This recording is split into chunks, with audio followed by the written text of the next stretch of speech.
श्री स्वामी समर्थ. नमस्कार मंडळी. Priya zone and किचनमध्ये मी प्रिया तुम्हा सगळ्यांचं नेहमीप्रमाणेच अगदी मनापासून स्वागत करते.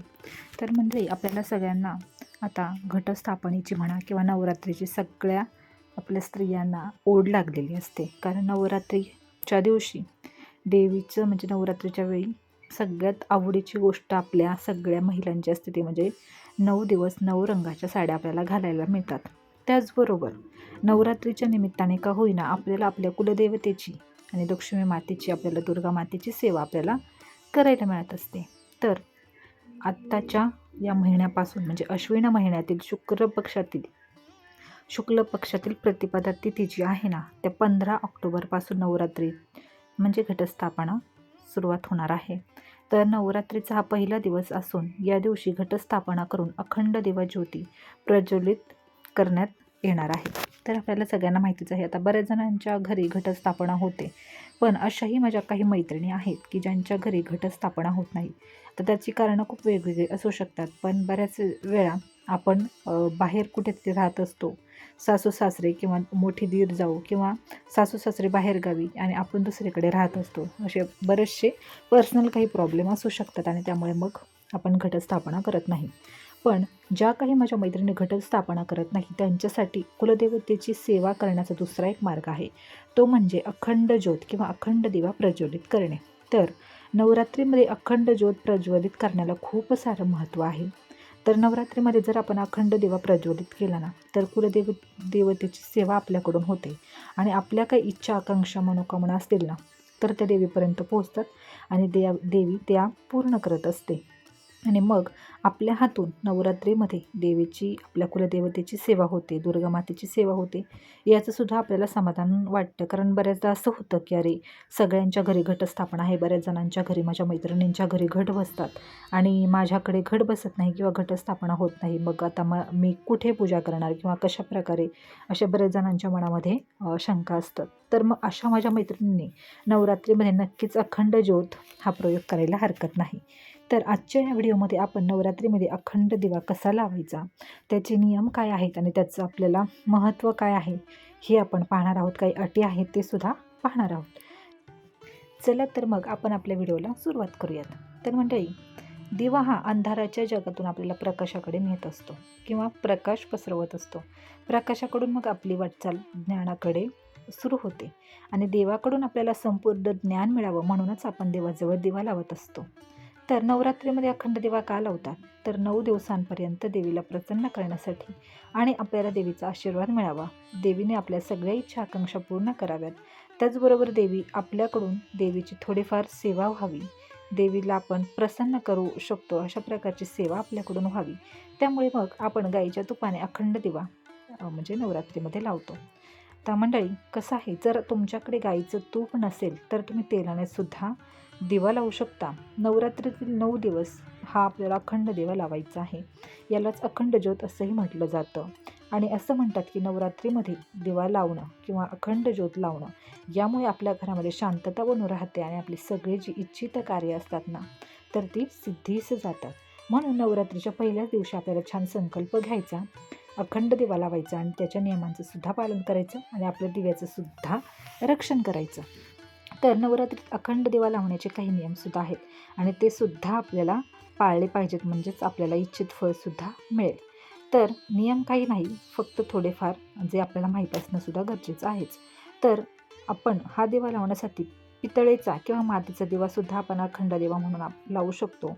त्याचबरोबर जर आपल्याकडे पितळेचा किंवा मातीचा दिवा नसेल तर आपल्या घरामध्ये जो दिवा आहे तो आपण वापरू शकतो. त्याच बऱ्याच जणांकडे पारंपरिक पद्धतीचे दगडी दिवेसुद्धा असतात. कारण माझ्या मामाच्या गावी, माझ्या माहेरीसुद्धा असंच एक पारंपरिक दिवा आहे जो म्हणजे पूर्वीपासून तोच दिवा घटस्थापनेसाठी वापरला जातो किंवा अखंड दिवा म्हणून तो लावला जातो घरामध्ये. तर आपण नवरात्रीच्या 9 दिवसांमध्ये प्रत्येकजण देवीच्या वेगवेगळ्या रूपाची पूजा करतो. म्हणजे दुर्गा देवी असो, महालक्ष्मी माता असो किंवा लक्ष्मी माता, अशा कुठल्याही रूपात आपण कोणत्याही देवीचा रूप असो तरी आपण त्याची पूजा करत असतो. तर हा दिवा ठेवण्यापूर्वी आपल्याला सगळ्यात महत्त्वाची गोष्ट आहे ते म्हणजे अष्टदल कमळ आपल्याला काढावा लागतो. तर हे कसं काढायचं, ही पूजा कशी करायची हे आपण आता थोडक्यात पाहूयात. आता प्रत्येकाच्या देव्हाऱ्यामध्ये कलश असतो, जो आपण देव्हाऱ्याच्या साईडला ठेवतो. तुम्ही माझ्या बऱ्याचशा व्हिडिओमध्ये पाहिलं असेलच. तर कलश हा असतोच. आणि आता ज्यांच्याकडे घटस्थापना होत नाही त्यांच्यासाठी हा महत्त्वाचा व्हिडिओ आहे. तर एक छानसा असा पाठ आपल्याला घ्यायचा आहे आणि त्या पाठावरती आपल्याला अगोदर आपल्याकडे जरी घटस्थापना होत नसती, देवाचे आपल्याकडे टाक नसले तरीसुद्धा आपल्याकडे आपल्या कुलदेवतेचा फोटो किंवा मूर्ती ही असते आपल्या देवाऱ्यामध्ये. तर छान पाटावरती आपल्याला कापड अंथरून लाल कलरचं किंवा लाल रंगाचं चौरंगावरती किंवा पाटावरती आपल्याला त्यावरती अगोदर कलश स्थापना करून घ्यायची आहे किंवा कलशाची मांडणी करायची आहे. आणि मग आपल्याला त्याच्यावरती देवीचा फोटो किंवा मग देवीची मूर्ती जी छान अशी स्वच्छ करून आपल्याला त्या कापडावरती ठेवायची आहे. म्हणजे ही थोडक्यात आपण घटस्थापना केली असं म्हणू. तर कलश आणि आपल्याला हा जो देवीचा फोटो आहे ना, तर तो आपल्याला ठेवून घ्यायचा आहे. तर ही झाली कलशाची मांडणी.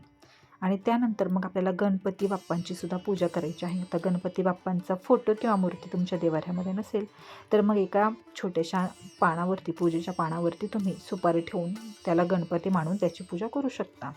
आणि ही झाली आपली घटस्थापनेची पूजा. त्यानंतर आपल्याला अखंड दिव्यासाठी सुद्धा आपल्याला एक छानसं लाल कापड घ्यायचं आहे. आता तुम्ही छोटासा पाट असेल तुमच्याकडे किंवा काही असेल, पण हा दिवा शक्यतो तुम्हाला जमिनीवर अजिबात ठेवायचा नाही आहे. चुकूनसुद्धा अखंड ज्योत तुम्ही प्रज्वलित करणार असाल तर ती जमिनीवर ठेवू नका. याचा खूप निगेटिव्ह परिणाम आपल्या आयुष्यावरती होऊ शकतो आणि देवालासुद्धा आवडणार नाही. कारण इतकं मनोभावे आपण करतोय तर छानच करायला हवं. तर दिवा लावताना सुद्धा मग आपल्याला त्याच्या खाली छान लाल कापड अंथरायचं आहे. पीस वगैरे तुमच्याकडे लाल रंगाचं असेल किंवा मग देवाचं वस्त्र असेल ते सुद्धा चालेल. आणि त्यानंतर ना आपल्याला मग तांदळाने किंवा फुलांच्या पाकळ्यांनी आपल्याला त्याच्यावरती अष्टदल कमळ काढायचं आहे. आणि त्यानंतर मग आपल्याला जो आपला दिवा आहे ना तो त्याच्यावरती ठेवायचा आहे. मग तो पितळेचा असो, मातीचा असो किंवा दगडी असो, तर तो दिवा आपल्याला ठेवायचा आहे. म्हणजे ही दिव्याची स्थापना झाली. त्यानंतर आपल्याला त्या दिव्याच्या खाली छोटीशी खोलगट वाटी किंवा छोटीशी प्लेट आपल्याला त्या दिव्याच्या खाली अशा पद्धतीने ठेवायची आहे की दिव्यामध्ये तेल जे आहे ना ते तेल गळू शकतं किंवा मग काजळी ती दिव्याची खाली पडू शकते. आणि आपले जे खालचं कापड किंवा अष्टदल कमळाचं जे आपण काढलेले आहे चित्र किंवा आकृती, तर ती सुद्धा खराब होईल. त्यामुळे आपल्याला त्या दिव्याखाली एक छोटीशी खोलगट वाटी किंवा प्लेट ठेवायची आहे. आणि म्हणजे आपला दिवासुद्धा 9 दिवस व्यवस्थित राहील. आणि त्यानंतर आहे वात. तर आपल्याला वात बनवताना ही कच्च्या कापसाची वात बनवायची आहे. तर हल्ली बाजारात खूप वेगवेगळ्या प्रकारच्या कापसाच्या वाती मिळतात. आणि पण काय होतं, त्या वाती ज्या असतात ना, तुम्ही बऱ्याच वेळा नोटीस केलं असेल की आपण लावला दिवा की त्या वाती ज्या असतात त्या दिव्यामध्येच जळून जातात. तर आपल्याला छान अशी कच्च्या कापसाचीच वात घ्यायची आहे आणि ही 1.25 हात इतक्या मापाची आपल्याला वात होईल एवढी वात बनवायची आहे, जेणेकरून 9 दिवस अखंड आपला दिवा तेवत राहील. 1.25 हाताची माप 1.25 हात इतक्या मापाची वात आहे ना, ती 9 दिवस पुरेशी असते. हे मला लहानपणापासूनच माहिती आहे, कारण माझ्या लहानपणीसुद्धा ह्या गोष्टी मी करत होते. तर या वातीलाच रक्षासूत्र असं सुद्धा म्हणतात. आता शक्यतो अखंड दिवा तेवण्यासाठी किंवा लावण्यासाठी तुम्ही साजूक तुपाचा वापर करा, कारण साजूक तुपाचा जो दिवा असतो ना तो लवकर किंवा सहजासहजी विझत नाही. पण आता प्रत्येकाला साजूक तुपाचा दिवा लावणं शक्य असेल नसेल, मग त्याने रिफाईंड ऑइल किंवा मोहरीच्या तेलाचा किंवा अगदी पूजेचं तिळाचं तेल जरी तुम्ही दिवा लावण्यासाठी वापरलं तरी नक्कीच चालू शकतं. तुपाचा अखंड दिवा हा कुठे ठेवायचा हा प्रश्न बऱ्याच जणांना असतो. तर हा आपण जी देवीची मूर्ती किंवा फोटो पाटावरती ठेवलेला आहे ना, तर त्याच्या उजव्या बाजूला आपल्याला हा तुपाचा दिवा जो आहे ना तो ठेवायचा आहे. आणि जर तुम्ही तेलाचा दिवा लावला असेल तर मग देवीच्या डाव्या साईडला आपल्याला तो तेलाचा दिवा ठेवायचा आहे.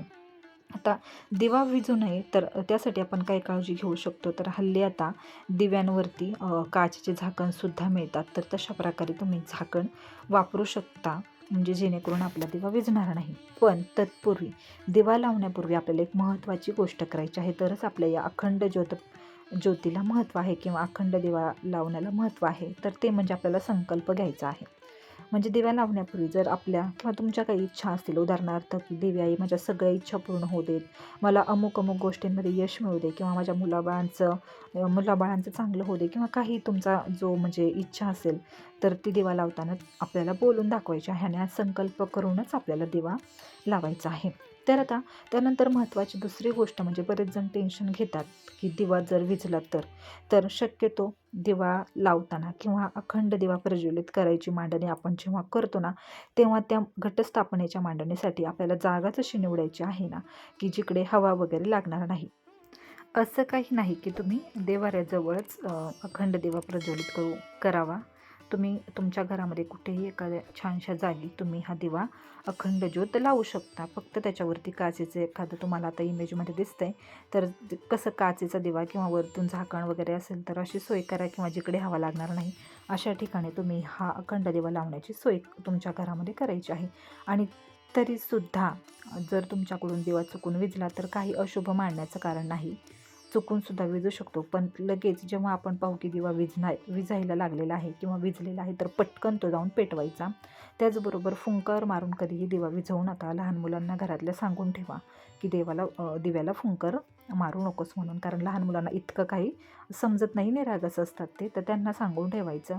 त्याचबरोबर विझला तर पटकन पेटवायचा. आता त्यानंतर दुसरी गोष्ट आहे की दिवा कोणत्या दिशेला लावावा किंवा दिव्याचं जी आपण मांडणी करणार आहोत अखंड ज्योतीची, तर ती कुठे करायची, तर ती शक्यतो ईशान्य दिशेलाच करा, कारण ईशान्य दिशाच ही देवासाठी योग्य आहे.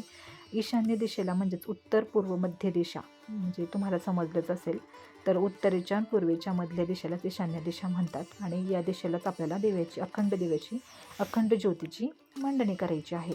तर ही अखंड ज्योतीची मांडणी करून सुद्धा आपण आपला संकल्प पूर्ण करून घेऊ शकतो देवीकडून. त्याचबरोबर कुलदेवतेची आपल्याकडून सेवासुद्धा होत असते. त्यासाठी घटस्थापनाच आपल्या घरामध्ये व्हायला हवी असं काही नाही. तर मैत्रिणींनो, निराश होऊ नका. तुमच्या घरामध्ये जर घटस्थापना होत नसेल तर तुम्ही सुद्धा अशी अखंड ज्योत प्रज्वलित करून आपल्या देवीची दुर्गा मातेची कुलदेवतेची सेवा करू शकता आणि तिचा आशीर्वाद आपल्या कुटुंबावरती नेहमीच राहील. तर हा छोटासा व्हिडिओ होता. तसा पाहायला गेलं तर थोडासा मोठा झाला, पण तुम्हाला सविस्तर मी सांगायचा प्रयत्न केलेला आहे. आवडला असेल तर लाईक, शेअर, सबस्क्राईब करा. चला तर मग पुन्हा भेटूयात अशाच एका छानशा व्हिडिओसोबत. श्री स्वामी समर्थ.